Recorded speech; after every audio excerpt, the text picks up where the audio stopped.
All right, people, how you doing? My name is Tim Black. Welcome to the Tim Black at Night Show, a special edition of No Sellouts, guys. Thank you for being here.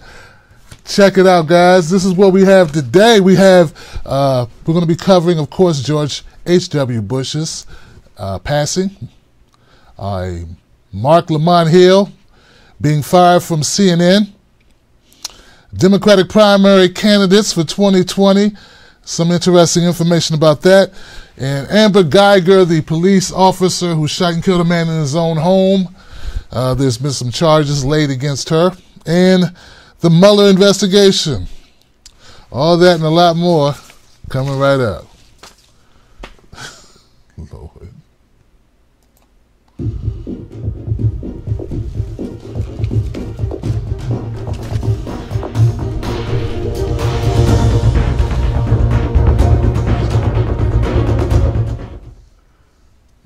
Yep. All right, gentlemen, gentlewomen, gentle beings, people, progressives, independents, liberals, conservatives. I don't know what you call yourselves. Green Party people, Purple Party people. I don't know.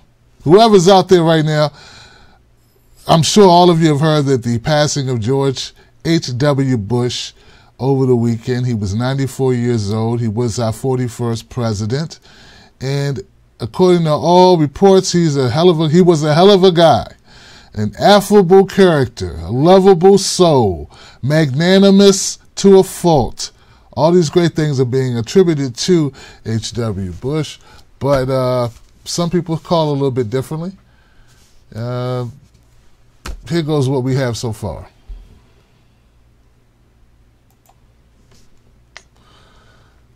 This is that's where we are now with George H.W. Bush.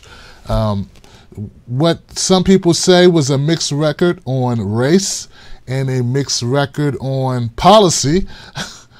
All the laughable, or should we say the old folksiness of H.W. Bush, some of that cannot be camouflaged when you have a record like H.W. Bush.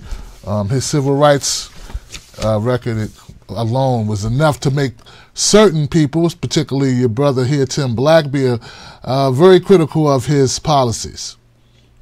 But as is pretty much the customary stance that many public officials take, and politicians and people of the world who look to ascend to different positions, they were very complimentary of H.W.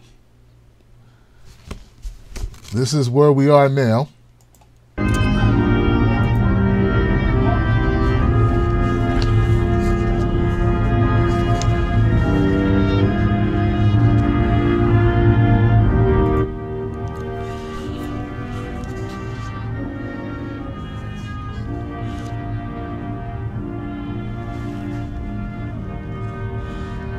Yeah, it's true that H.W. Bush, 41st president, respected by many people, but also there were sides of H.W. Bush that a lot of people bring a lot of criticism about. He campaigning back in, I think it was 1988. Some of the tactics that he used against Dukakis stands to this day to be some of the most horrid of campaign strategies, labeling Dukakis unpatriotic, and he did the same thing against Bill Clinton. But he failed against Bill Clinton.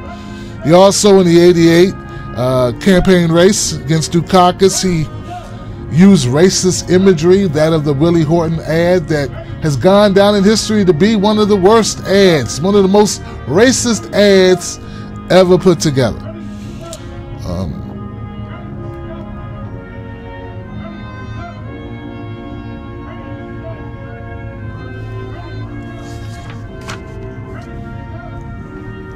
You know, it's not to say that the friends and family of H.W. Bush, of course, they feel a lot of sorrow. That's understandable. We get that part, and I don't think anybody would have a problem with someone who knew H.W. Bush to be very circumspect with the words they may describe H.W. Bush with. But for the rest of us who are not friends of H.W. Bush and don't know him personally, I think we could do a lot better than we've been doing as far as keeping it real about the man's record and about what he stood for. This is a man who voted against the Civil Rights Act. He chose to do it. This is a man who used racist imagery. This is a man who, one of the worst things he did was he pardoned a number of figures that could have resulted in him being prosecuted in connection with the Iran-Contra scandal.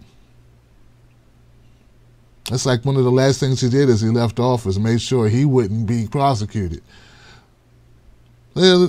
I don't know. You won't hear these types of things discussed much over the last couple of days. Over the last couple of days, you wouldn't hear it because it's not favorable.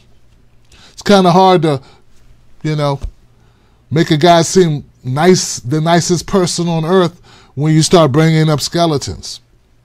I mean, he was the president of the United States, meaning he oversaw many activities that are not so nice and not so diplomatic, or it caused damage across the world. Come on, he's a president. That's what presidents do. Presidents, they order things, whether it's behind the scenes or in front of the scenes.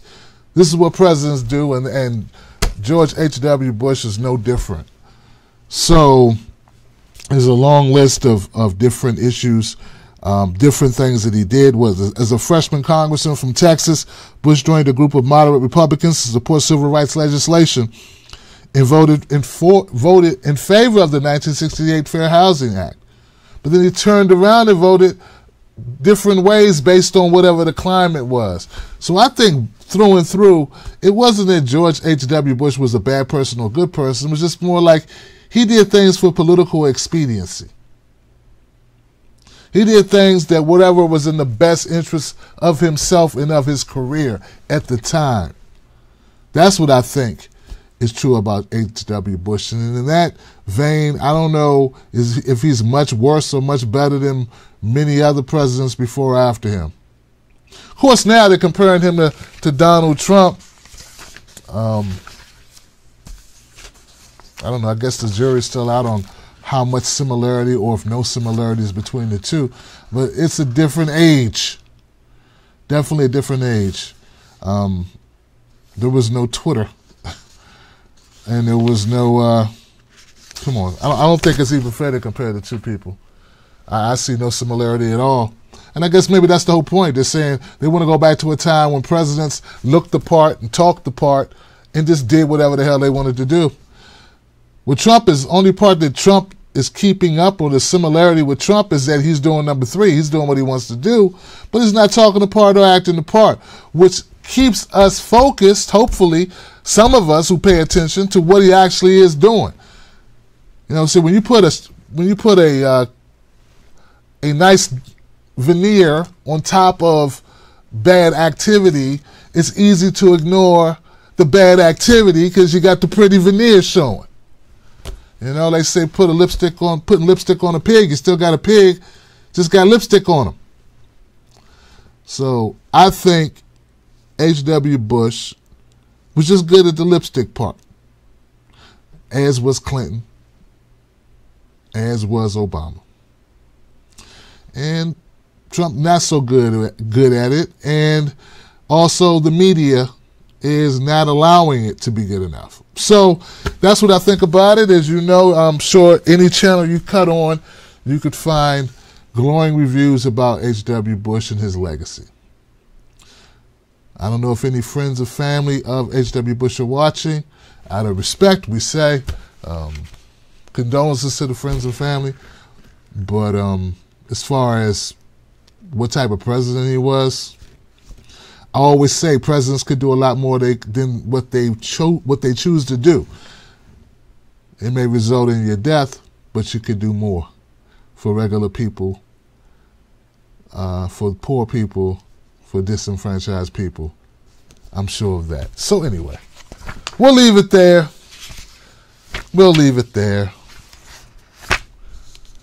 Next.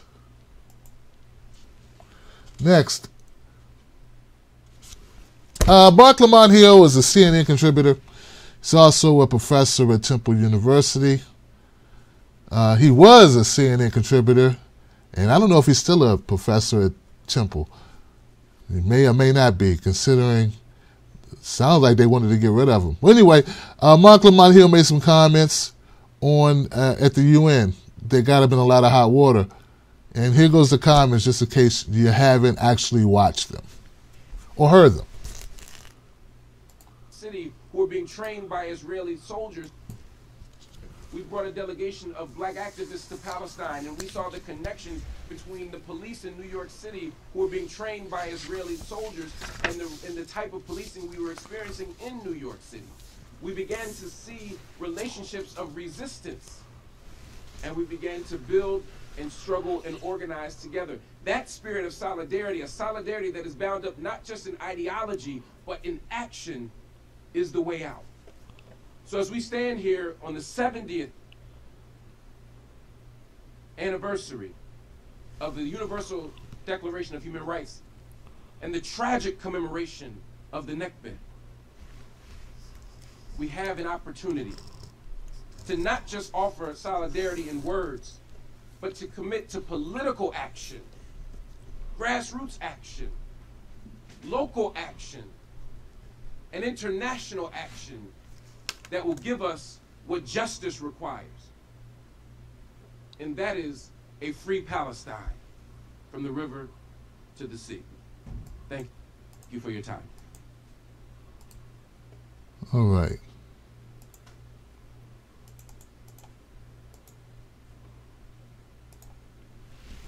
All right, so that's Marc Lamont Hill. Those were his remarks at the UN that got him in hot water. It was particularly the last few words stated, that last phrase of from the river to the sea, which is a phrase that has been used by Hamas, which, as you know, is a rebel force for the Palestinians trying to fight back against the Israelis.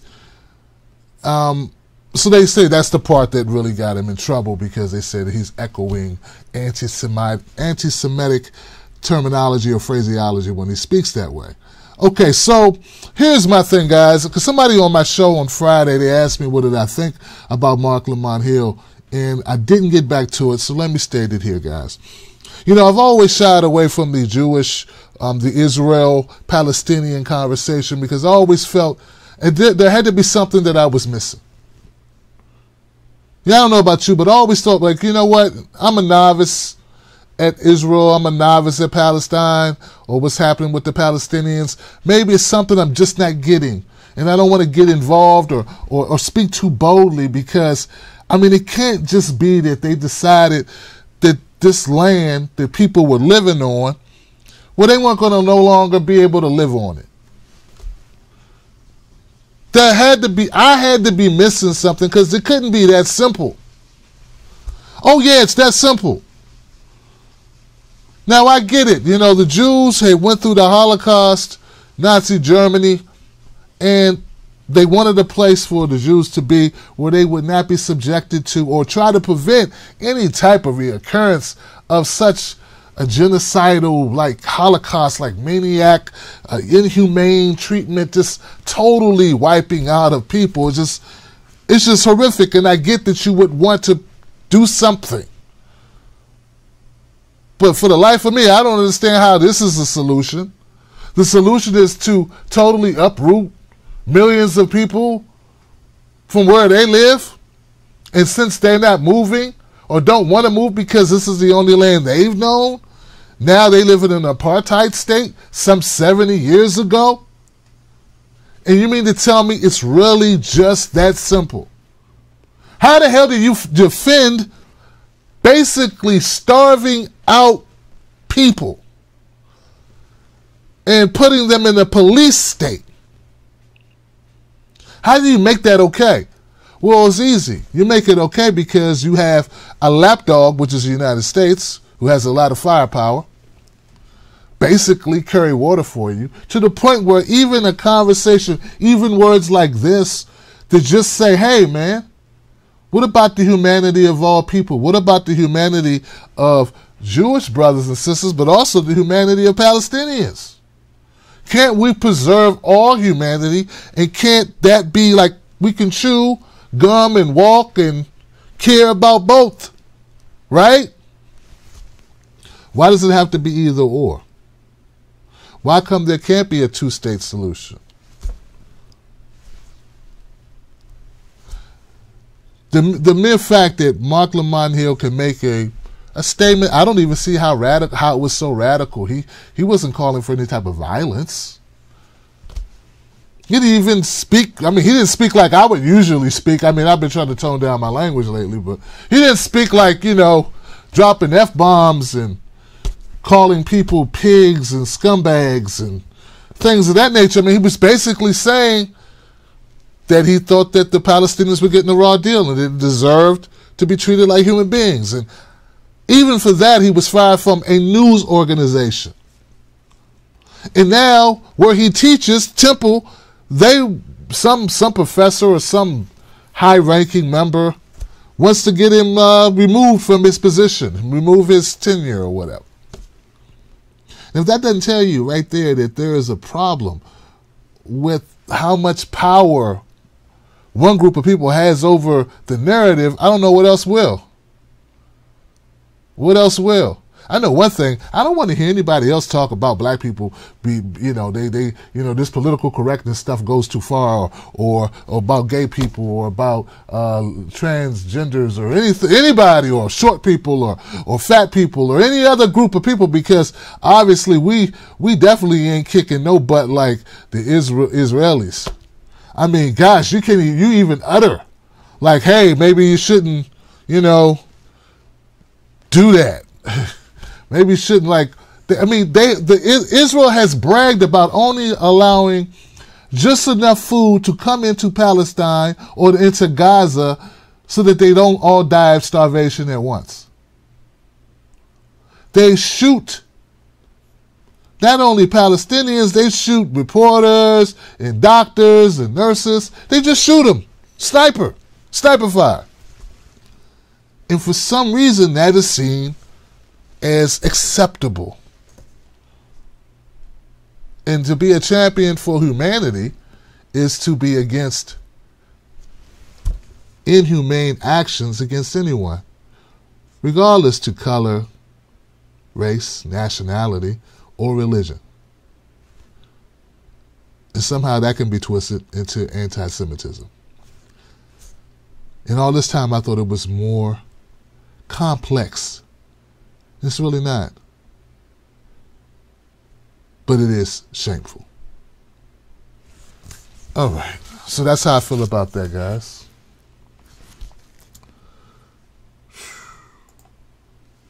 Moving on to another shameful situation. I bring you an update on the story of Amber Geiger and the shooting of Botham Jean. Now, you may recall this happened a couple months ago now, right? Dallas police officer Amber Geiger, who said she went to the wrong apartment, ended up going into Botham Jean's apartment, and I don't know, she said he didn't obey her commands or something to that extent. So she had no choice but to shoot him dead, or shoot him multiple times in his own apartment. Now, originally, they were going to charge her with manslaughter, but now they've come back. They've changed the charge. They've upped it to murder. Former Dallas police officer Amber Geiger has been indicted on a murder charge in the killing of her black unarmed neighbor in his own apartment. This occurred last Friday by a grand jury. 4-year police veteran Amber Geiger, 30 years old, was originally charged with manslaughter 3 days after the September 6th slaying of Botham Jean, 26, a native of the Caribbean island of St. Lucia. He was also a Dallas accountant. Very religious, very Christian, very active in his religion. Of course, this killing set off a days of protest by those who questioned why Geiger was not taken in immediate custody and why it took 3 days before she was charged with manslaughter. So last week, Dallas County District Attorney Faith Johnson, she believed that the murder charge against Geiger was appropriate. In a news conference Friday, Johnson denied she had waited too long to seek a murder charge against Geiger. Johnson went on to say, I was not bowing down to any political pressure to try to do it earlier because that was not justice. Justice was to do it when we did it. Now, unlike some people, and I'm just going to put it to you plainly, I would like to hope that they have enough to get a murder conviction. Because, see, this is my only concern, and I know Mr. Merritt, the attorney who's trying the case, Mr. Merritt, he may disagree with me, but my concern, sir, is that you overcharge Amber Geiger and then somehow she ends up not being convicted because we shoot for something a little too high. Like, I don't know if you can prove that she premeditated, because isn't that what murder means? That means that there was a premeditation, like she decided, hey, I'm going to go here, I'm going to kill him. I just hope that we have the evidence for that. I don't know what evidence there is, but I would hope there is evidence that's that clear cut. Don't get me wrong. If that's what she did, that's what I want. I would like to see her punished to that extent. I mean, the murder charge is 40 years. 40 or 45-year charge. The manslaughter charge would have been, I think, 20. But it's nothing if you don't get a conviction. And what I've seen sometimes in these cases, and more than sometimes, what I've seen often in these cases is an overcharging. And then, miraculously, the police officer walks away scot-free. And I would hate to see that happen in this case. All right.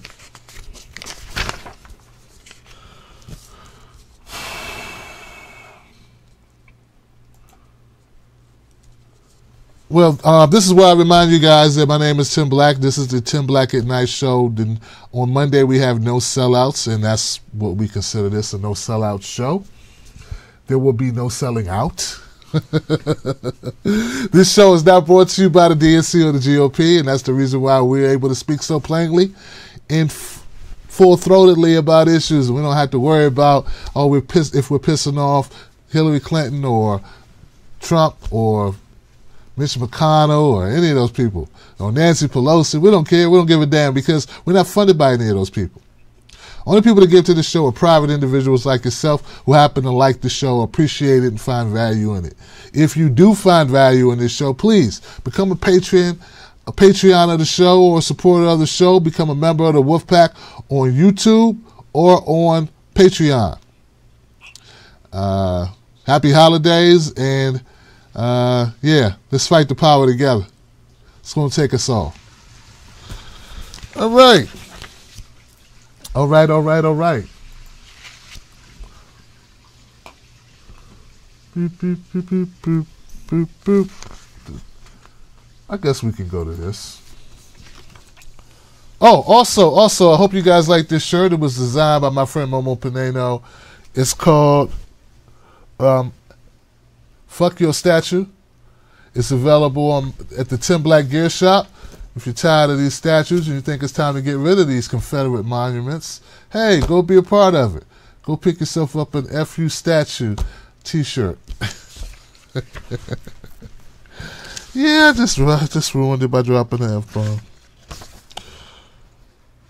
All right, so let me bring you up to speed on the Mueller investigation. All right, so special counsel will make Manafort memo public by Friday, says a spokesman. So now we all know about the Russia investigation. There's been a lot of developments lately. One of those developments being Paul Manafort.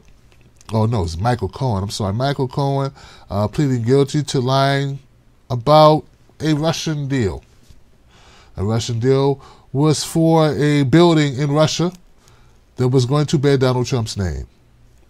At the time, Donald Trump said, and so did Michael Cohen, that there was no such deal. There was no Russian deal at play. But it appears not to be true. Even though the deal did not happen, there was conversation or talks between Donald Trump and Russia, or Trump Enterprises, for a building in Russia. And this was around the time of the 2016 campaign, election, presidential. So that's sort of where we are now. Well, Special counsel Robert Mueller's team is poised to make public a sentencing memo about former Trump campaign chairman Paul Manafort.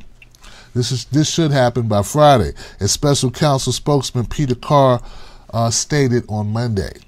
Mueller is also set to release memos about former Trump National Security Advisor Michael Flynn and Trump's former lawyer Michael Cohen this week, which are likely to provide greater insight into the inner workings of the special counsel's probe and the possible ties between Russia and the Trump campaign. So what they're hoping is that, or what, I don't know who's hoping it. Some people are hoping that maybe this will be the dagger.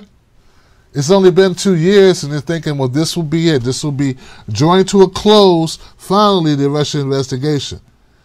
And guys, frankly, I'm tired of hearing about the Russia investigation. I mean, if you got evidence, please, for God's sake, bring it. So tired of this taking up news cycles. I'm tired of reporting on it. I feel like it's a waste of time. Now, once again, if you got Trump did the rights on something, make it known. As it stands, to me, it seems like a big-ass PR campaign which will yield nothing. I mean, even if for some strange reason they have enough to hit Trump with impeachment proceedings in the House, they'll never pass the Senate. It will end up basically with the same place that Bill Clinton ended up. In office with something, an asterisk beside his name. Won't change anything.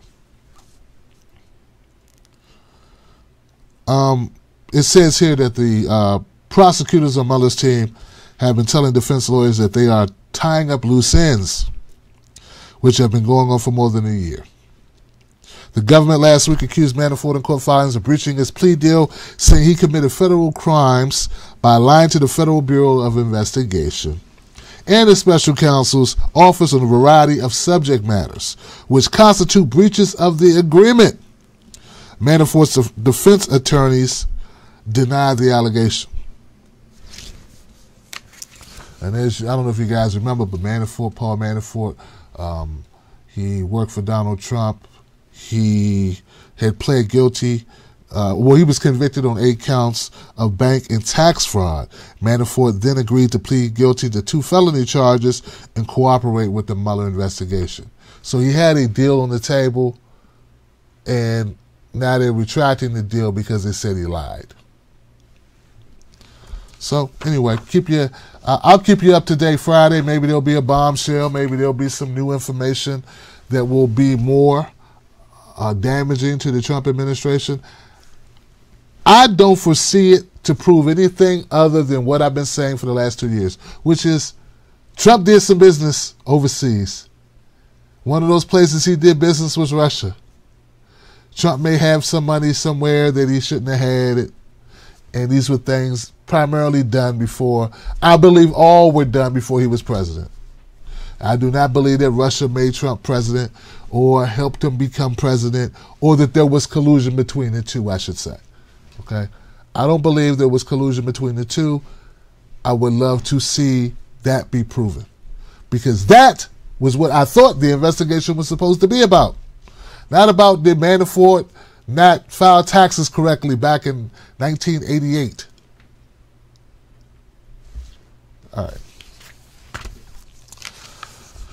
All right, speaking of 1988, guys, there's a lot of Democrats who may be running for office or running for the presidency, the Democratic primary in 2020. I mean, this is a long grocery list. I mean, you remember how long the line was for the Republicans in 2016, right? It's like 30 of them.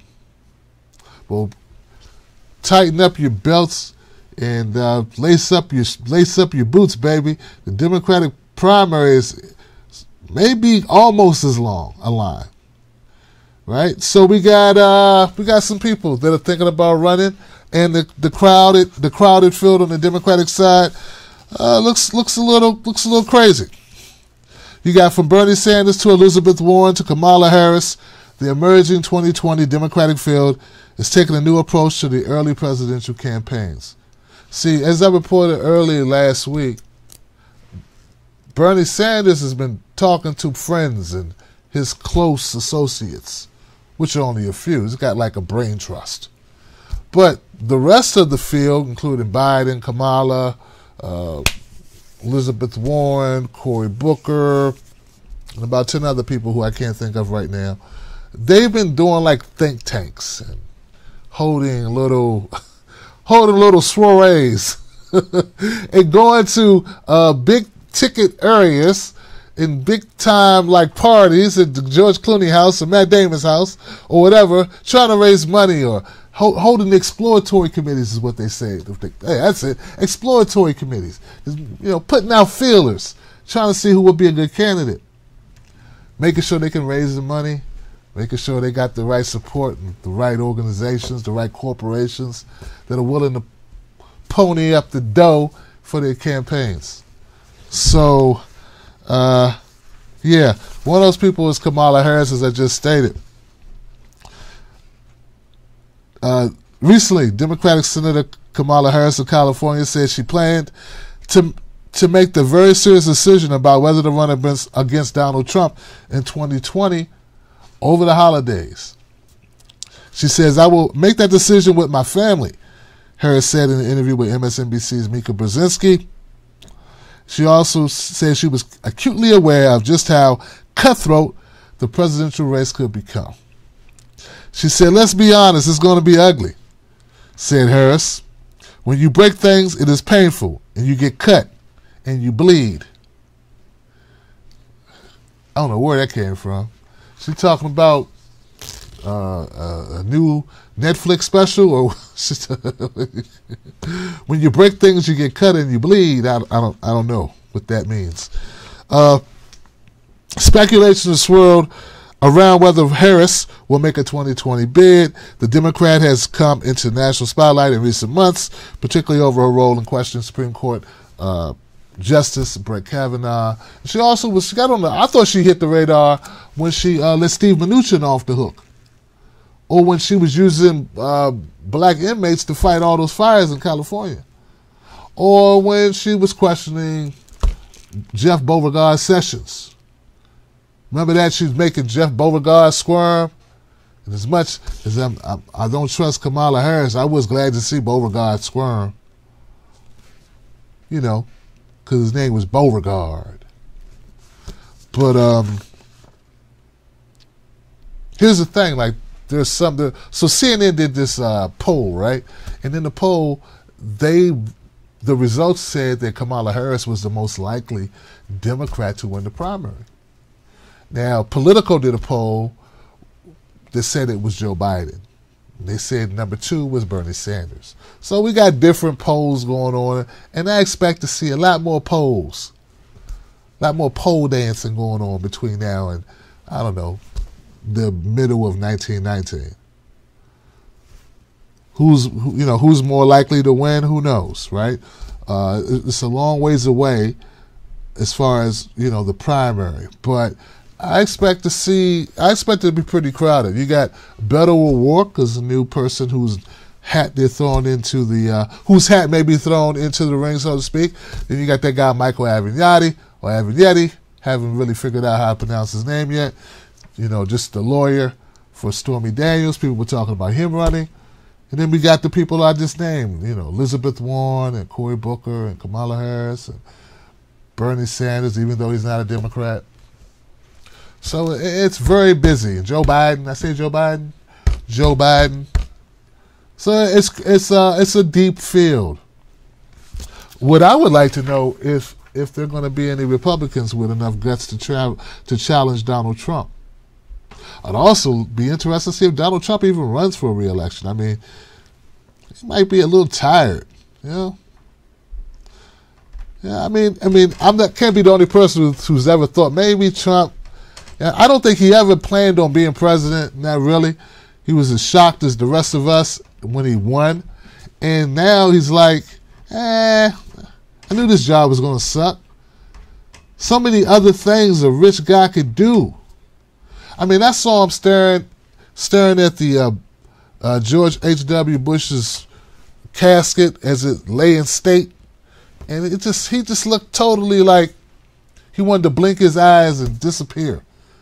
like the woman on I Dream of Jeannie. You know, when I was a kid, there was a show, I Dream of Jeannie, and she could do like this, and she'd blink, and she would disappear somewhere else.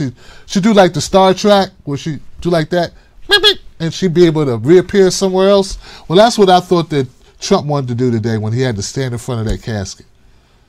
And he had to think like, God, man, any day my obese ass could be in the casket, and I don't want to spend my last days doing a job I hate. You know, having to go places I don't want to go. And Donald Trump's got money. He just want to be with his trophy wife and go play golf and spend money.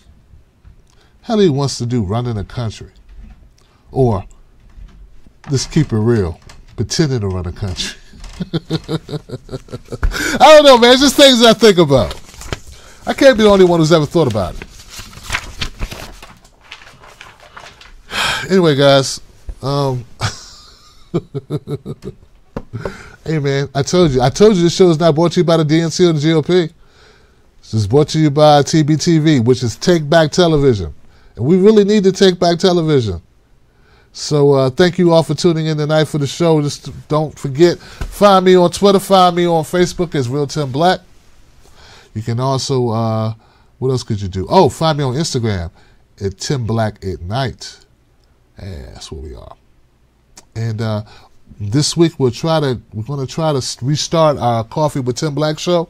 And don't forget, guys, go to justinformed.com, become a member of a social media site that doesn't steal your data, doesn't follow you around the internet. You know, you look at slippers on one site, and then when you go to another site, it's, you know, the slippers keep following you like a jealous ex stalking you around the internet. Just Informed doesn't do that at all. Just Informed is a place for anybody with any political persuasion. You can join up and talk about things that matter to you in your world. Whether you're a person who makes content or a person who just wants to keep updated on the news. So go to justinformed.com and become a member and tell them that Tim Black sent you. All right, now. That's all I got. I appreciate y'all. I know it's late. Have a good week. I'll see you on the next one.